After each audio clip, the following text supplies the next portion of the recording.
Hello everybody and welcome back to another video of mine. In today's video, I am gonna be reviewing the Buddha fruit.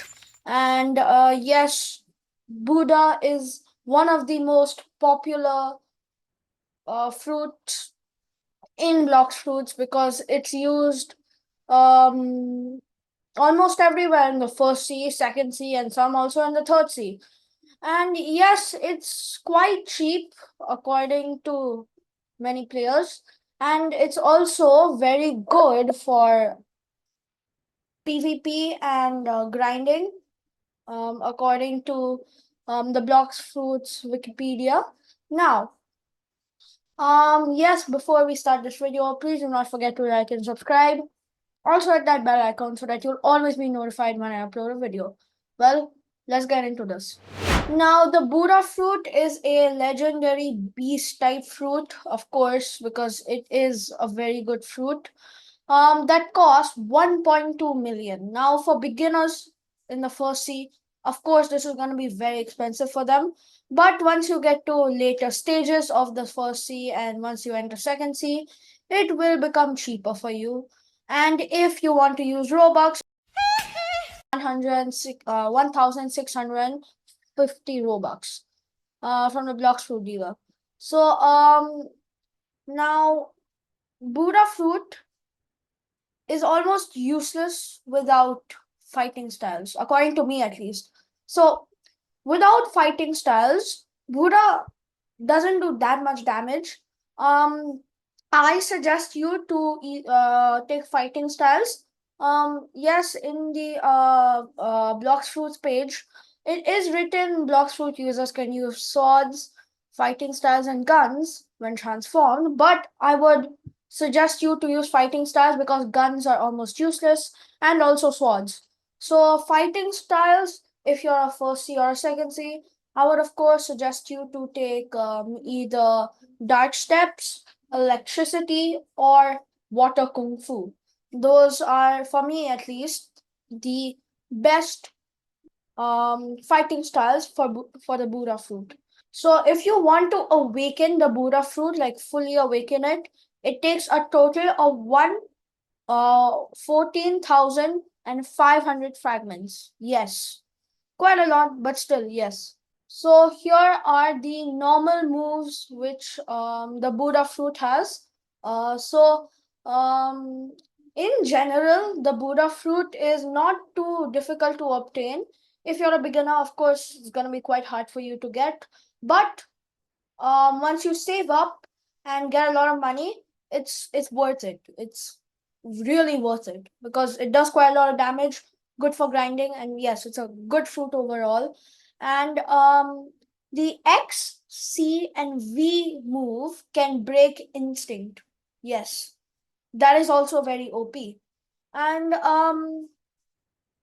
all moves, not including Z because Z is transformed, so it doesn't do any damage. Deal decent damage. All the moves except Z, the transform move, do okay damage. I don't normally use them, but yeah, it does okay damage. Um, it massively increases the range of M1 attacks on fighting styles. And I'm also pretty sure swords. So yes, that is also very good. Transform. So yeah. So what the transform is basically it turns you into a huge giant, and it fully surrounds you in a glowing orb. So yes, the transformation, I'm pretty sure does you do more damage when you transform. The Buddha fruit is the best, according to Blox Fruit page, is the best fruit for grinding, fighting styles, and swords. Of course, I wouldn't recommend swords because I don't like swords.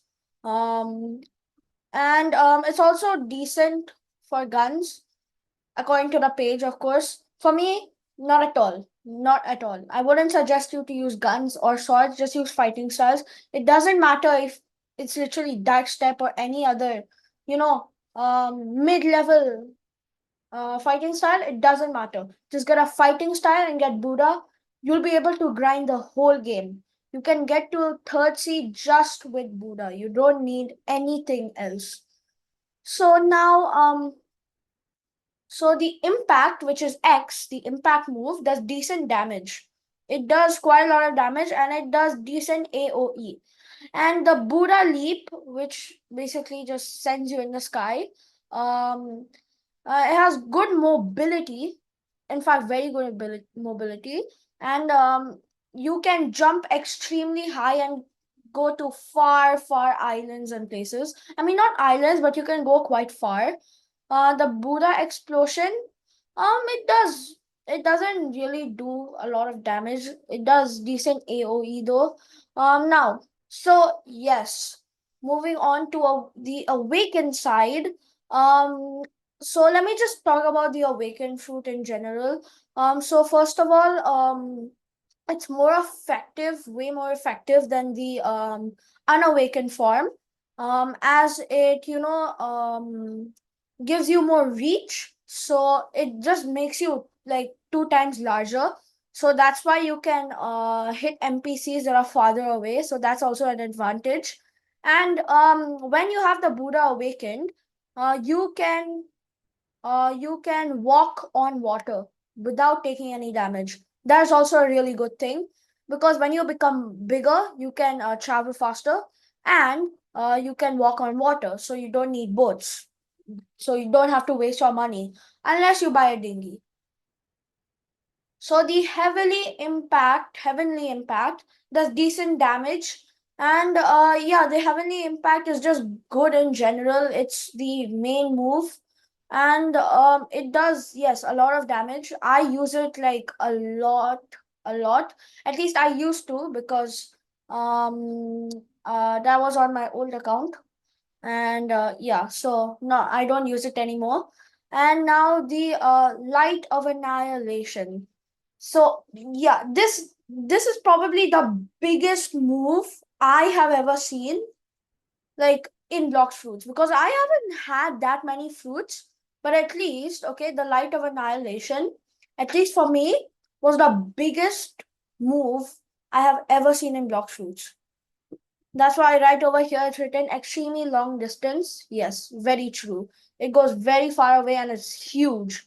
So then the Retribution Dash, good mobility and able to open certain combos. So you can do many combos. So once you do the Retribution Dash, it basically just helps you start a combo.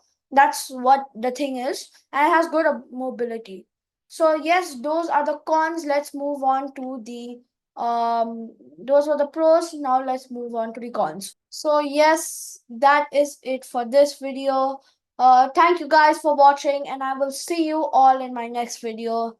With that said, before I end this video, actually, please do not forget to like and subscribe. Also, hit that bell icon so that you'll always be notified when I upload a video. With that said, take care and stay safe. Bye.